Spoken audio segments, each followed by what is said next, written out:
যাচ্ছে।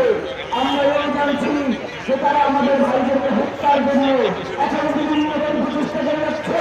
আমি আপনাদেরকে জানিয়ে রাখি যে কোনো হাতি শহীদ উসমান হাতি কেন আমাদের প্রত্যেককে যদি নিয়ে যাওয়া হয় তবুও বাংলার জমিনে একজন যদি জীবিত থাকে সেই ইনসাফ কায়েমের জন্য লড়াই চালিয়ে যাবে।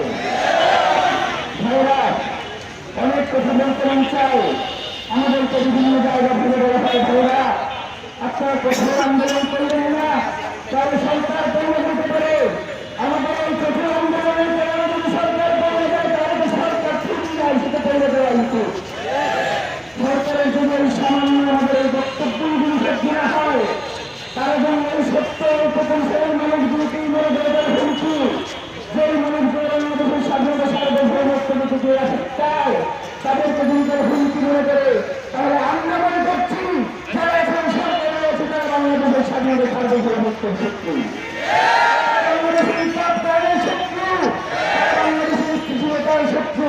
সুতরাং আমরা ইনসাফ মঞ্চ আপনাদেরকে জানিয়ে দিতে চাই, আমরা গতকালকে আপনাদের মাধ্যমে 3 দফা ঘোষণা করেছি।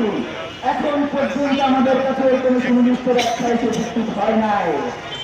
90 দিনের কথা বলা হয়, আরে হ্যাঁ আমাদের কি ক্ষমতায় আসে 90 দিনের কি বিচার করবি?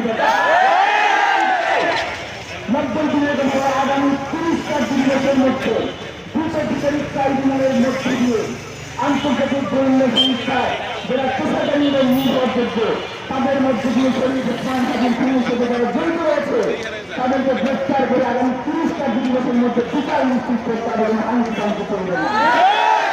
প্রিয় ভাইয়েরা, আমরা বলেছি আমাদেরকে এখনো বিভিন্ন মাধ্যম থেকে জানানো হয় যে শহীদ উসমান হাদিকে যারা হত্যা করেছে তারা এই দেশেই রয়েছে, এবং আমাদেরকে বলা হচ্ছে যে 25 তারিখে সকলে জনাব তারেক রহমান দেশে আসবেন, তার জন্য জনগণ তৈরি হয়ে থাকবেন।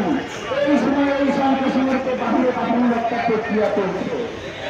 আমরা বাংলাদেশের জনগণকে সচেতন করতে চাই, জনাব তারেক রহমান আসবেন, এর জন্য আমরা ইনসাফ মঞ্চ 25 তারিখে কোনো প্রোগ্রাম রাখি নাই, এবং আমরা মনে করছি যে জনাব তারেক রহমান দেশে ফিরে আমাদের এই আন্দোলনের সাথে তিনি একত্রতা পোষণ করবেন, এবং জনাব তারেক রহমান যথেষ্ট সিদ্ধ সম্পন্ন প্রজ্ঞামান এবং দেশপ্রেমিক মানুষ বললেন না মনে করছি।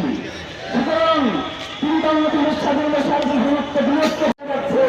আমরা এও জানছি যে তারা আমাদের ভাইদেরকে হত্যার জন্য